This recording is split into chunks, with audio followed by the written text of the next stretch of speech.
Hello everybody. आज हम लोग पढ़ने जा रहे हैं प्रोजेक्टाइल मोशन के बारे में। प्रोजेक्टाइल मतलब एक ऐसी बॉडी जिसको आप इनिशियल एनर्जी दे करके फायर करते हैं और उसके बाद उसके अंदर अपनी खुद की कोई एनर्जी एक्सटर्नल नहीं होती जो फ्लाइट के लिए रिस्पॉन्सिबल हो, and it falls freely under the influence of gravity. कोई ड्राइविंग सोर्स नहीं है उसके अंदर। ऐसी बॉडी को हम प्रोजेक्टाइल बोलते हैं। It falls freely under the influence of gravity, we call it projectile. Projectile की range, height, time of flight, उसकी इक्वेशन ऑफ ट्रेजेक्टरी, कौन कौन से रिलेशंस, किसी भी इंस्टेंट पर उसकी वेलोसिटी क्या होती है, उसके पोजीशन कोऑर्डिनेट्स क्या होते हैं, उसका मोमेंटम कितना होता है, एंगुलर मोमेंटम कितना होता है, all these things we want to study in detail. तो have a focus on to your notes. Suppose करिए ये आपने कोऑर्डिनेट सिस्टम बनाया, एक्स एक्सिस वाई एक्सिस, और एक बॉल है, बॉल, स्टोन, कोई भी चीज, इसको आप कुछ एंगल थीटा पे फायर करते हैं। This theta can be positive, this theta can be negative, this theta can be zero, anything.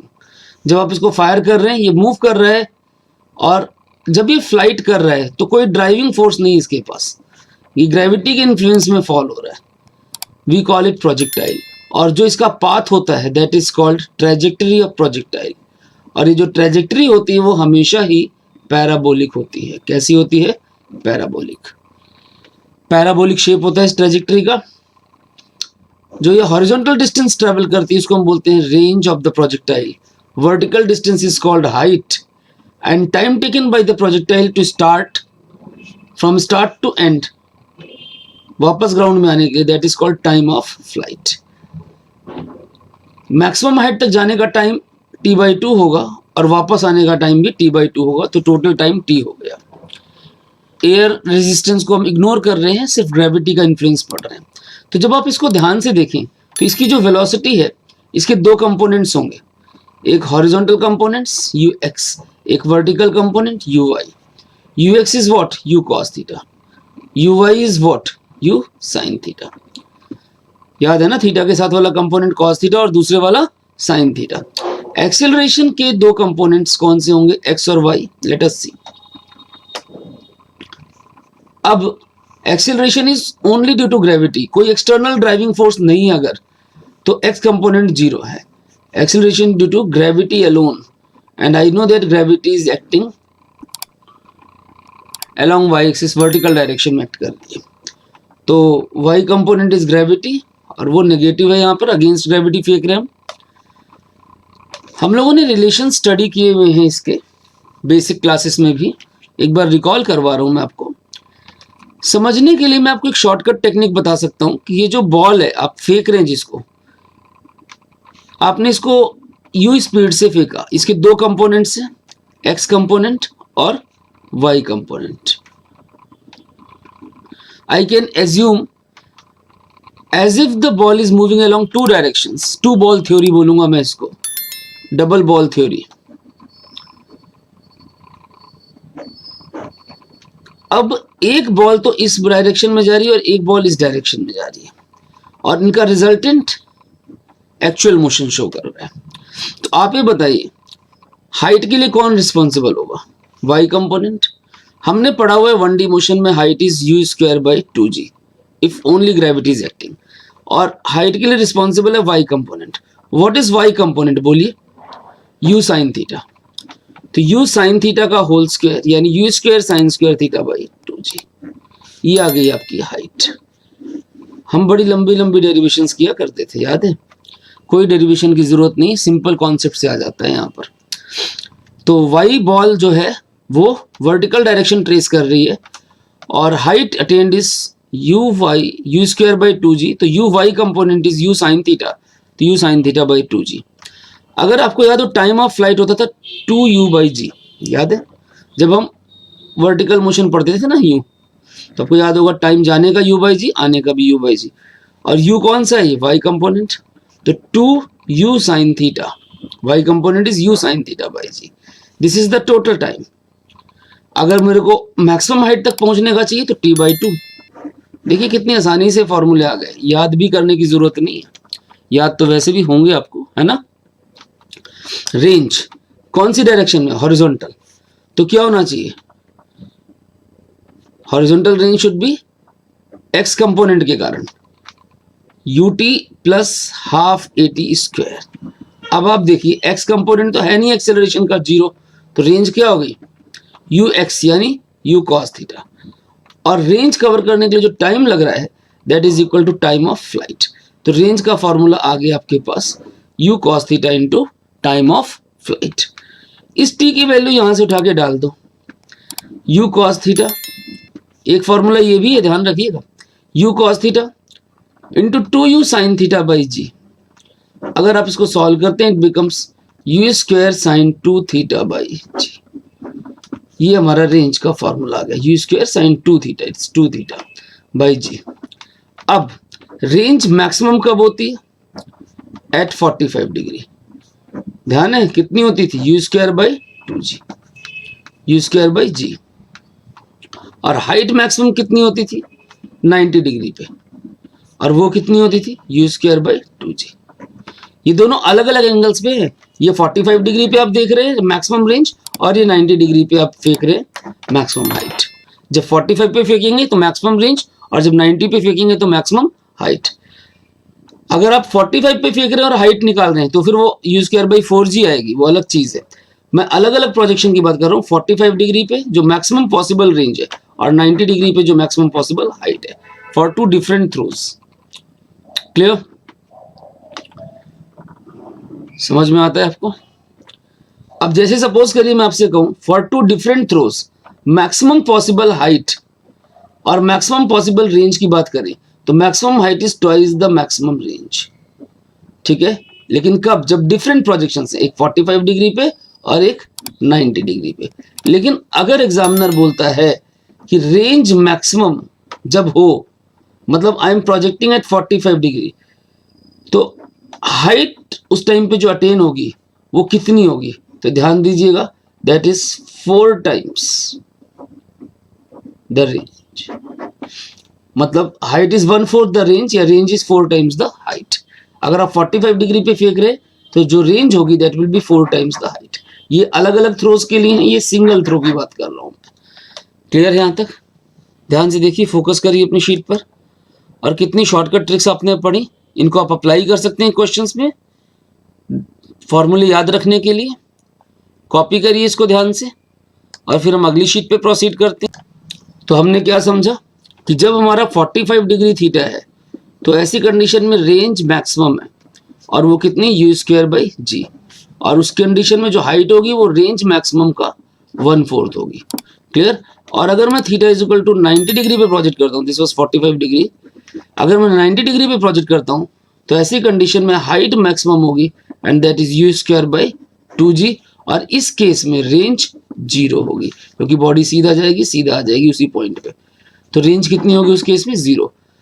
और बाकी दोनों अलग अलग थ्रो हैं तो ऑब्वियसली इनकी रेशियो 1:2 में है। क्लियर है, रेंज 2 टाइम्स है हाइट का। अब इसके बाद पहली बात तो आपने ये याद रखनी, दूसरी बात, अगर हम यहां पर एक चीज देखें कि रेंज का फॉर्मूला क्या था।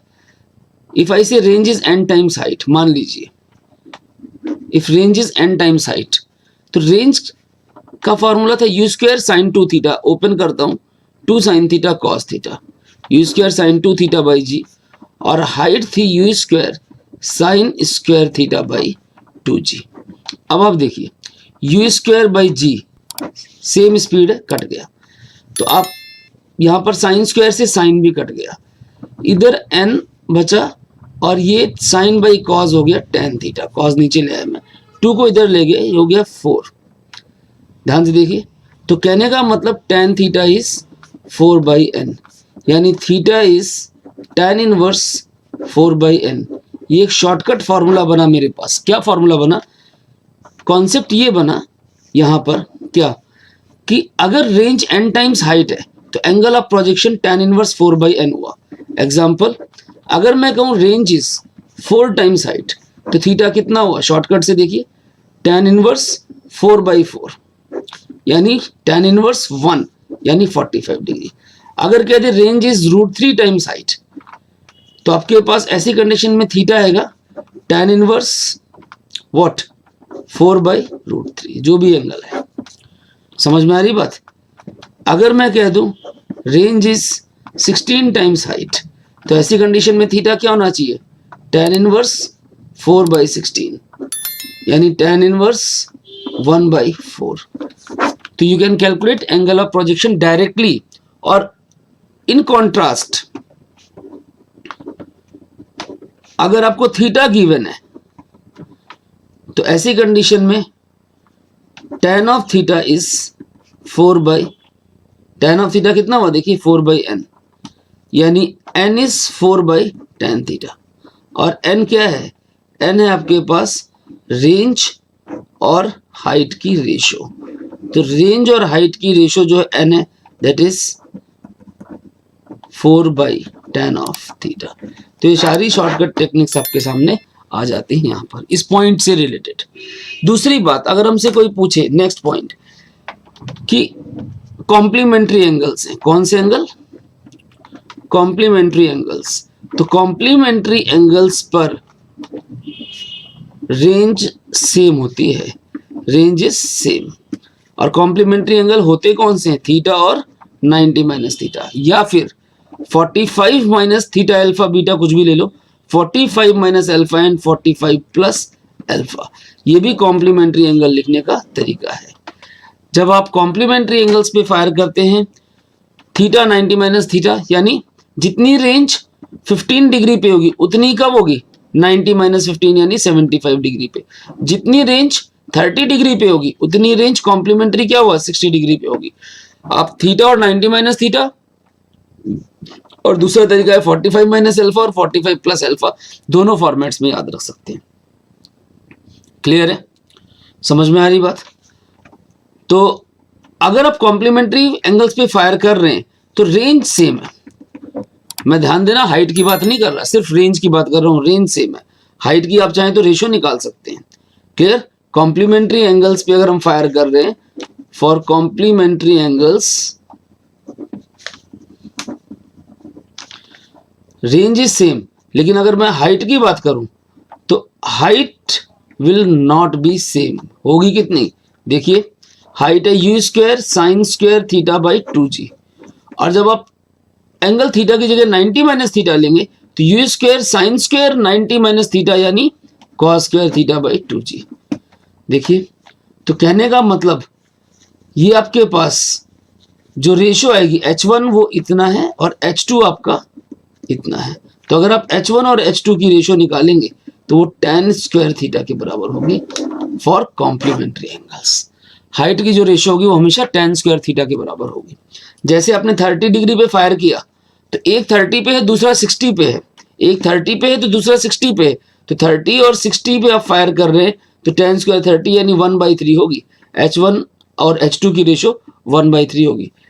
जो 30 डिग्री वाला है और जो 60 डिग्री वाला है, इन दोनों की जो हाइट है इसकी रेशो 1/3 होगी। 60 to 30 बोलूंगा तो √3/1 का होल स्क्वायर यानी 3:1 हो जाएगी। आई थिंक इट्स क्लीन। कॉपी करिए इसको ध्यान से, समझ में आना चाहिए यहां तक आपको। क्लियर है? Note it down fast. अब एक चीज और, जैसे हमने कहा 45 माइनस अल्फा और 45 प्लस अल्फा दोनों ही कॉम्प्लीमेंट्री एंगल्स हैं और इन दोनों की रेंज हमारी सेम है। रेंज सेम है, याद रखिएगा हाइट सेम नहीं है। तो ये जो रेंज सेम होगी वो होती क्या थी? यू स्क्वायर साइन 2 थीटा, तो साइन 2 इंटू 90 माइनस अल्फा रखूं, देखिए 2 इंटू 45 माइनस अल्फा रखूंगा तो 90 माइनस 2 अल्फा हो जाएगा, और यहाँ पर 90 प्लस 2 अल्फा होगा। तो ये बनेगा क्या? वहां पर कॉस के फॉर्म में आ जाएगा, 90 माइनस 2 अल्फा कॉस 2 अल्फा बन जाएगा अपॉन में जी। तो जब रेंज सेम है और उसकी वैल्यू क्या होगी? U square cos 2 alpha by G. ये याद रखने वाली बात नहीं, यहाँ से डायरेक्टली आती है, बाकी आप याद भी रख सकते हैं। क्लियर है? इसके बाद नेक्स्ट याद रखिएगा, जब भी प्रोजेक्टाइल मूव कर रही है एक पॉइंट से दूसरे पॉइंट पर, तो मैक्सिमम हाइट पर इसकी स्पीड हमेशा 0।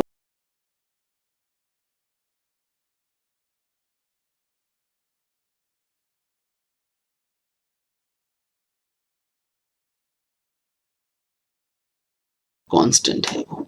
जैसे जैसे फॉर एग्जांपल आप ध्यान से देखिए, यहां पर सपोज करिए यहां पर मैं बात कर रहा हूं वेलोसिटी हॉरिजॉन्टल है तो y कंपोनेंट कितना हुआ 0। अगर आप यहां देखें किसी भी पॉइंट पे टेंजेंट लगा करके तो दो कोऑर्डिनेट होंगे। जो आपका x कोऑर्डिनेट है वो हमेशा हर जगह कांस्टेंट होगा, बस जो वेरिएशन आएगा वो y कोऑर्डिनेट में आएगा। किस में आएगा? y कोऑर्डिनेट में। तो y कोऑर्डिनेट पहले ज्यादा था, कम कम कम होते यहाँ 0 हो जाएगा। और जब आपकी प्रोजेक्टाइल नीचे की तरफ आएगी तब भी x कंपोनेंट सेम है, y कंपोनेंट डाउन जा रहा है, नेगेटिव हो रहा है। यहाँ पर भी आपका x कंपोनेंट सेम है और y कंपोनेंट की वैल्यू बढ़ती जा रही है। अगर आपने यहाँ पर फेंका इसको u स्पीड से तो यहाँ पर भी ये u स्पीड से ही आएगी। क्लियर? लेवल ग्राउंड पे इन चीजों को ध्यान रखना है कि x कंपोनेंट हमेशा कांस्टेंट होता है और y कंपोनेंट जो है वो 0 हो जाता है। कहां पर? At maximum height. Is it clear till this point? समझ में आता है? अब नेक्स्ट बात, बहुत बार एक बात मैं आपको बता चुका हूं कि x मोशन के लिए हमेशा x कंपोनेंट्स यूज होंगे और y मोशन के लिए हमेशा y कंपोनेंट्स यूज होंगे। तो अगर कोई आपसे बोले कोऑर्डिनेट्स लिखिए तो कोऑर्डिनेट्स होने क्या चाहिए? x कोऑर्डिनेट होना चाहिए हमेशा u cos थीटा, पूरा ही लिख लेता हूं पहले मैं। x कोऑर्डिनेट होना चाहिए ut x component plus half at square. Equation एक ही है, ut plus half at square. x में x कंपोनेंट्स यूज होंगे और y में y कंपोनेंट्स। तो x का कितना है ux, u cos theta into time t और ax 0 है। तो कहने का मतलब x coordinate is always u cos theta into t।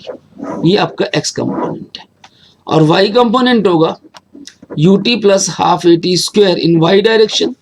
What is ui? u sin theta t minus half gt square. This is y coordinate.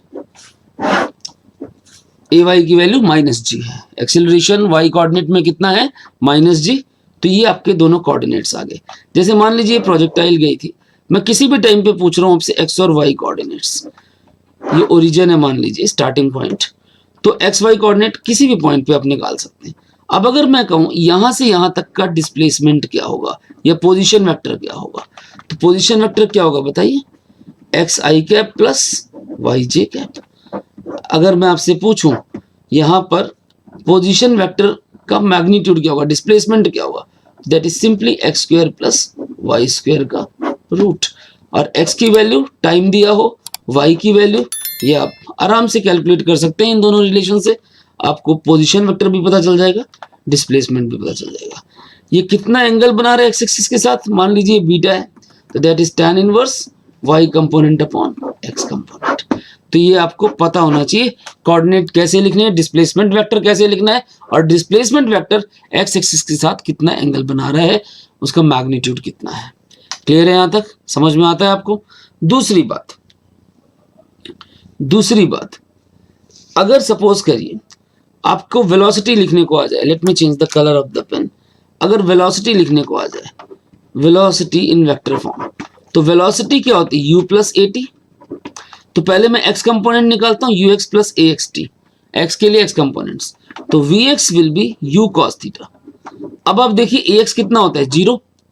तो यार यहां से साफ समझ में आ रहा है कि vx जो है वो कांस्टेंट है, u और थीटा सेम होना चाहिए, कांस्टेंट है, does not very with time, does not very with time. Time के साथ x कंपोनेंट कभी भी चेंज नहीं होता। और अगर मैं y कंपोनेंट की बात करूं आपसे, vy, तो uy plus a y t, u plus a t with y components. Clear है? uy कितना होता है बोलो? u sine theta. ay कितना होता है? माइनस जी टाइम t। तो ये हो गया आपका vy। तो vy आप देखिए माइनस जी टी आ रहा है, यानी टाइम के साथ डिक्रीज हो रहा है, decreases with time, becomes zero at maximum height and then starts becoming negative, फिर नेगेटिव होता जाएगा। क्लियर? तो it varies, it depends on time, depends on time. और एट मैक्सिमम हाइट ये 0 हो जाएगा। आप चाहे यहां पर ध्यान से देखिए, अगर मैक्सिमम हाइट की बात करता हूं ये 0 हो जाएगा, मतलब u sin थीटा gt के बराबर हो जाएगा। तो मैक्सिमम हाइट का टाइम क्या होगा? u sin theta is equal to gt। तो टाइम क्या आ गया? u sin theta by g। और मैक्सिमम हाइट का टाइम आ गया, टाइम ऑफ फ्लाइट इसका डबल होता है, तो डायरेक्ट फॉर्मूला आ रहा है 2u sin theta by g, है ना? देखिए ध्यान से रिलेशन आ रहा है। अब vx भी आ गया, vy भी आ गया, अब अगर मैं आपसे बोलूं वेलोसिटी लिख दो, तो v x i cap plus v y j cap. कोई पूछे भाई इसका मैग्नीट्यूड यानी स्पीड बता दो, तो क्या होगा बोलो? X square plus Y square का रूट। नजर आ रहा है आपको? डायरेक्शन बता दो वेलोसिटी की एक्स एक्सिस के साथ, tan inverse y component upon x component. ये फॉर्मेट्स तो हमें क्लियर होने चाहिए 2D मोशन से। तो velocity is vxi plus vyj। Velocity का जो मैग्नीट्यूड है that is X square plus Y square का root, and direction is tan inverse y component by x component. y component आपके पास है और x कंपोनेंट भी आपके पास है। क्लियर है? फोकस करिए शीट पे, कॉपी करिए इन पॉइंट्स को, ध्यान से देखिए। Is it clear? तो I think I should change the sheet now. अब यहां पर एक और बात, जैसे सपोज करिए ये अपने प्रोजेक्टाइल फायर की यूं गई और वापस आई। क्लियर? आपने यू वेलोसिटी से फेंकी थी थीटा एंगल पे, और जब ये आ रही है मैंने कहा इसकी स्पीड यू ही है। अब आप देखिए, अगर ये एक्स एक्सिस के साथ पहले थीटा बना रही थी तो बाद में भी थीटा ही बनाएगी। अब अगर कोई पूछे फाइनल वेलोसिटी या फाइनल मोमेंटम लिखिए, momentum is mass into velocity. ये आपका u है, तो ये कंपोनेंट क्या था? u cos थीटा, और ये कंपोनेंट क्या था बोलो जल्दी? u sin theta. यहां पर भी देखिए ये थीटा है तो ये कंपोनेंट क्या होगा? u cos थीटा, और ये तो हमेशा ही कांस्टेंट रहता है। और uy कितना है? u sin theta. लेकिन डायरेक्शन बदल गई, डायरेक्शन बदल गई। तो पहले वेलोसिटी क्या थी? इनिशियल। लेवल सेम होना चाहिए, ध्यान देना, मैं बार बार बोल रहा हूँ सेम लेवल की बात कर रहा हूं मैं। Initial is what? u cos theta into u cos theta I cap, इसकी डायरेक्शन, प्लस में u sin theta j cap. और अगर मैं v फाइनल बोलूं आपसे तो क्या होगी? u cos थीटा आई cap minus u sin theta j cap. मतलब y कंपोनेंट की डायरेक्शन पलट गई। मैक्सिमम हाइट पे कोई बोलता है तो u cos थीटा तो है ही है आई कैप, और y कंपोनेंट जीरो है, तो j कैप का कोएफिशिएंट जीरो, इसको लिखने की जरूरत नहीं है। तो इनिशियल पॉइंट पे मोमेंटम क्या होगा? Mass into initial velocity. Final पे mass into final velocity. Maximum height पे mass into velocity at maximum height. I think it's clean. इनके नाम रख लें कुछ, ए बी सी।